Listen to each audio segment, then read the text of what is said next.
Howdy, Immortalium here, and today I'm going to be discussing physical versus digital media. Now, if you're familiar with me, you'll know that I'm a big advocate for physical media, that being stuff like DVDs, Blu-Rays, books, which of course include manga, novels, comics, etc, etc. I like to collect them, I have some big collections of them, and I'm very proud of them. But it is also clear that in our modern society, streaming and digital books are becoming more and more popular. And so I thought I might do a little bit of a discussion discussing the advantages of one medium over the other, and of course the disadvantages of one medium over the other. So let's get started. So first of all, let's discuss some of the positives of physical media, at least to me. And one of that is security. You might be a bit confused by what I mean by security, and I want to tell you a little bit of a story. I have a friend who was watching, I believe the show was Two Broke Girls on Amazon Prime. And I believe there's about 7 seasons of that show, and she was moving on to season 6. And all of a sudden, Amazon Prime took it down with no warning, and suddenly she wasn't able to finish off Two Broke Girls. And as you might imagine, she was very disappointed. Now, of course, when I heard that story, my first thought was, oh, well, if you had bought Two Broke Girls on DVD/Blu-ray, like the whole box set, you'd be able to just watch the whole thing no problem and wouldn't have to worry about it being taken off of the streaming service. And that applies to pretty much every streaming service. Netflix, for instance, Amazon Prime, and of course, for us fans of anime, Crunchyroll and Funimation. It's just a natural fact that as contracts change, that things are going to be removed. And just that level of distrust that I have with those makes it a little hard for me to watch anything long-term on those kind of services. And of course, the flip side of that is that being physical, there is always the possibility that they may get damaged or lost. For instance, I've heard of many people moving houses and losing some DVDs and Blu-rays or books just because of the way that things were transported. Things just get lost. And of course, if they have a streaming service, that's completely separate to their moving and they can just watch it there. So I'm not saying that physical media is superior to digital media based solely on that fact, but I just think it's something worth noting that there is a certain level of security that I've found with physical media that I haven't been able to find with digital media. Now, of course, the other thing that I like about physical media is its tangibility. What I mean by that is, for instance, when I'm reading a book, there's something very comforting to me being able to hold a book, feel the texture of the pages, to turn the pages, that I really can't get with a digital piece of media. For instance, back in the day, I used to be subscribed to the digital version of Weekly Shonen Jump, and I just found the glare of the iPad that I was using to be irritating. I didn't find the way that I could move about via interacting with the screen to be that comfortable. It gave me quite a negative experience with digital media, at least in terms of books. And while I'm sure that that is all down to personal taste, I'm sure there's plenty of people out there who prefer the feel of an iPad to a physical book. I'm just not one of them. Now, with regards to DVDs and Blu-rays, something that I hear very infrequently when it comes to the topic of physical versus digital is the case of extras, possibly relating to the fact that a lot of people don't really use the extras too much in DVDs and Blu-rays, which I think is a shame. I myself am a big fan of DVD and Blu-ray extras. In particular, I'm a fan of commentaries. And while it is true that in anime in particular, there's a lot of commentaries that are subpar, for instance, just a bunch of the voice actors, the English voice actors, goofing off and not really contributing too much information to the viewer.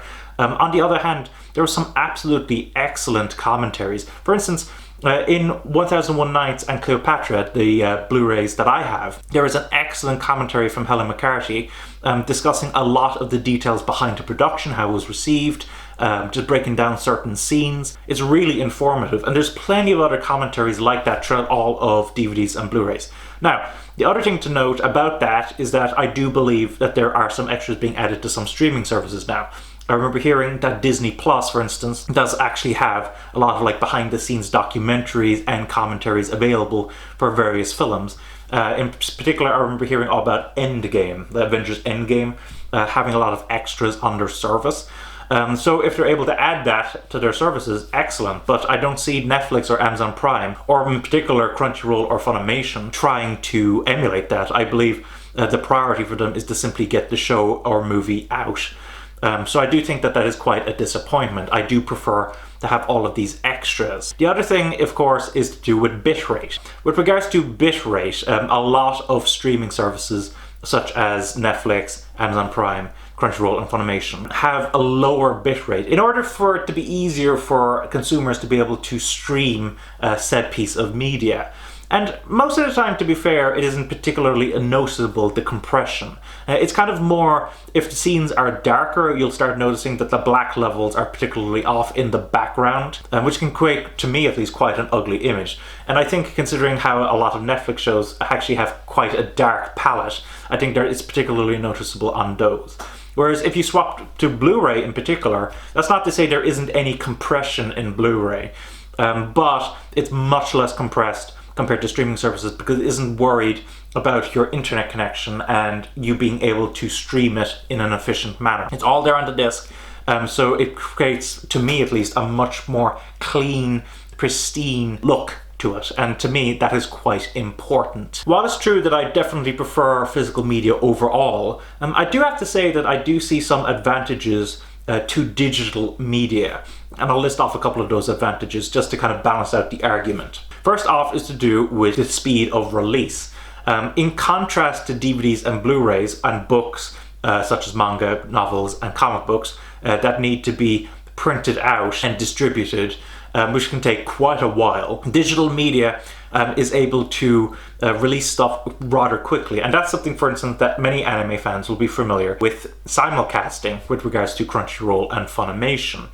They're able to produce a sub, and in case of Funimation, actually, they can produce a dub in a couple of weeks for the show, and be able to distribute it way faster than if they were to immediately start trying to make a DVD and a Blu-ray. And this also applies to the way manga is released. For instance, as I mentioned before, I was subscribed to the digital version of Weekly Shonen Jump, and those chapters were released within a week of being released in Japan, which is insanely fast.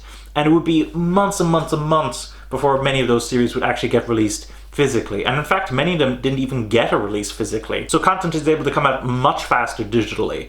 And for those who like everything being released at once and rather quickly, I can imagine that that is a big appeal to digital format. Another advantage, which isn't often spoken about, is to do with space. What I mean by that is the amount of space that these physical pieces of media can take up in contrast to digital media. The room that I'm in currently and talking to you from was actually created in order to be able to help house more of my manga and books. Originally, I was collecting manga on shelves in that room over there, which is the room that I used to film in. But as I began to collect more and more manga, I needed more and more space in order to be able to put in these shelves. And eventually I had to make this room out here. Now, that is a convenience that I have, and certainly not everyone is capable of doing that, particularly where space is a premium. And I can imagine that if space is at a premium, that it isn't feasible for you to be able to collect a very large collection of either DVDs, Blu-rays, or books in general. So overall, my thoughts on physical and digital media. For those of you who want to take advantage as much as you can between these two formats, the logical conclusion is to watch/read stuff digitally. And if you particularly like something or you're particularly invested in something, you should go out and pick up the physical version of that, whether that be a DVD, a Blu-ray, or a book. Even though that seems to be the most logical way to do that, my primary consumption of media is still primarily physical. But I can perfectly understand the popularity of digital media. However, I do think it is important that we not forget DVDs, Blu-rays, and books in general as having their own unique appeal and advantages. And of course, I'd like to know your thoughts on physical versus digital media. Which is your primary way that you consume media? Do you tend to stick to one particular format, or do you tend to kind of mix and match? Possibly in a way that I described, like that you consume most of your media digitally, but the stuff that you're really into you buy physically. Are there any advantages or disadvantages to physical or digital media that I did not mention that you think is particularly important? And of course, I'd love to hear any other additional information you have on the topic. So that was my discussion of physical versus digital media. Hopefully you enjoyed it and found it entertaining. Don't forget to comment, rate, subscribe, and bye-bye.